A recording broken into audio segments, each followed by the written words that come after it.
2021. Love you అమ్మా. So నేను నాంది చేసినప్పుడు ఎంత హ్యాపీగా ఉన్నానో ఈ సినిమా అవుట్పుట్ చేసినప్పుడు అంతే హ్యాపీగా ఉన్నాను. అండ్ ఇంకొక విషయం చాలా మంది క్లారిఫికేషన్ చెప్పాలండి, ఈ 2 సినిమాలు తప్ప ఏరే సినిమాలు చేయను. So thank you so much. So మనందరి కోసం మన దగ్గరకు వచ్చి ఇప్పుడు మాట్లాడేస్తారు నరేష్ గారు, అవర్ బచ్చల మల్లి. అందరికీ నమస్కారం అండి. ముందుగా ఇక్కడికి వచ్చిన తెలుగు సినిమా అభిమానులందరికీ నా తరపున, మా యూనిట్ తరపున చాలా చాలా థ్యాంక్ యూ. ఈ ఈవెంట్ ఇంత లైవ్గా చేస్తున్నందుకు, ఇంత కలర్ఫుల్గా, ఇంత గోళతోటి. అండ్ అలాగే మా మీడియా మిత్రులు అండ్ మా జర్నలిస్టులు అందరూ, వాళ్ళందరికీ వచ్చినందుకు చాలా చాలా థ్యాంక్ యూ. బచ్చల మల్లి దీని గురించి చెప్పాలంటే డిసెంబర్ 27, 2021. లవ్ యూ అమ్మా. సో ఆ రోజు నాకు వచ్చి చెప్పడం జరిగింది. దాని తర్వాత అప్పటి నుంచి ఇప్పటి వరకు దాదాపు 3 సంవత్సరాలు పట్టిందండి. ఆ 3 సంవత్సరాలు ఈ సినిమా గురించి చెప్పాలంటే ముఖ్యమైన వ్యక్తి సుబ్బు గారి గురించి చెప్పాలి. ఈ 3 years ఆయన దేని గురించి ఆలోచించలేదు, దీని గురించి తప్ప. సో అది నాకు బాగా నచ్చిందండి. చాలామంది చెప్తారు సినిమా కథ చెప్పినప్పుడు చాలా బాగా చెప్తారు, బట్ తీసినప్పుడు కూడా అలాగే తీయాలి. ఆయన ఎంత బాగా చెప్పారు, అంతకు మించి బాగా తీశారు. అండ్ అది నేను చాలా కాన్ఫిడెంట్గా ఎందుకు సినిమా చూశాను కాబట్టి నేను చెప్పగలుగుతున్నాను.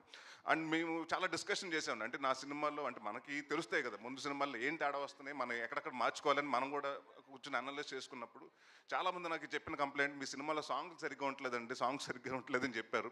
సో మీ ఇద్దరు ఫస్ట్ కూర్చుని అదే ఏమంటే చాలా రోజుల తర్వాత మనం వస్తున్నాం, ఒక సాంగ్స్ బాగుండాలండి, ముందు సాంగ్స్ ఇంపాక్ట్ చేయాలి. This is been the complaint I been hearing. అంటే ఆయన విశాల్ గారు దాదాపు 6 నెలల ముందు నుంచే, సినిమా స్టార్ట్ అవ్వకుండా 6 నెలల ముందు నుంచే కూర్చుని అన్ని సాంగ్స్ కంప్లీట్ చేశారు. సో ఆయనకి అలాగే విశాల్ చంద్రశేఖర్ గారికి చాలా చాలా థ్యాంక్ యూ. చాలా కష్టపడి చాలా ఇష్టపడి చేశారు సినిమా. అండ్ అందరూ అండి, ఇట్స్ నాట్ వన్ పర్సన్. అంటే జనరల్గా ఏమంటారంటే సినిమా బాగుందంటే ఆ లక్కో లేకపోతే ఇంకోటో అని కాదండి. ఇక్కడ అందరూ team effort.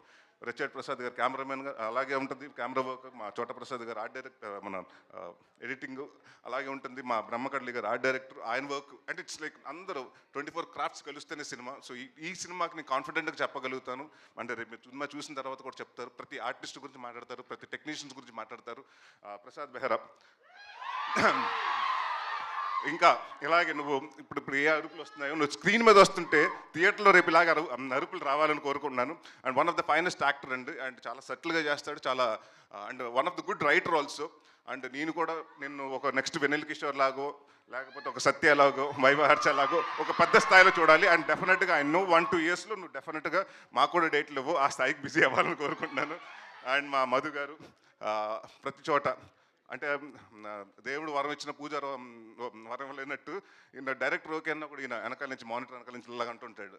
Third umpire decision లాగా మేము ఆయన కోసం చూస్తూ ఉండాలి ఏం జరుగుతుందని. సో ప్రతిదీ అంటే ఆయనకి అంత పర్ఫెక్ట్గా ఉండకపోతే ఆయన ఒప్పుకోడు.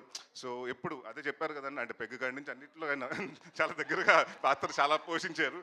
సో థ్యాంక్ యూ అండి. అండ్ ఎవరన్నా మర్చిపోతే మా హరితేజ గారు అండ్ ప్రవీణ్ గారు. అంటే మీరు ఇప్పటివరకు హరితేజ గారిని చాలా బబ్లీగా లేకపోతే ఎలా చూస్తుంటారు, ఇన్నోసెంట్గా. బట్ ఈ సినిమాలో డెఫినెట్గా అంటే హరితేజ గారు ఏంటి ఇంత ఏడిపిస్తగలుగుతారా, ఆవిడ ఏడుస్తే అంటే ఎంత పర్ఫార్మెన్స్ చేయగలుగుతా అంటే నేను, ఎందుకంటే ఎప్పుడు మనం ఆవిడని సెటైర్లు కానివ్వండి, కామెడీ వేలో చూసాం ఆవిడ చేసిన సినిమాలు కానివ్వండి. సో ఈ సినిమాలో ప్రతి యాక్ట్ చేసిన అమృత గారు కానీ నుంచి ప్రతి ఒక్కరు, ప్రతి ఆర్టిస్ట్కి అందరికీ చాలా మంచి పేరు వస్తుందని. అండ్ డెఫినెట్గా ఇది నా కెరియర్లో కొన్ని సినిమాలు ఉంటాయి, గమ్యం లాగా, అలాంటి నాంది లాగా.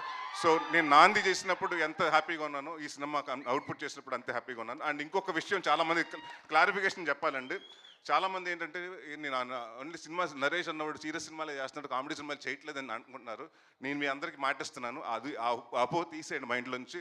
నేను కంటెంట్ ఉన్న సినిమా చేస్తాను, కామెడీ సినిమాలే చేస్తాను. ఈ 2 సినిమాలు తప్ప ఏరే సినిమాలు చేయను.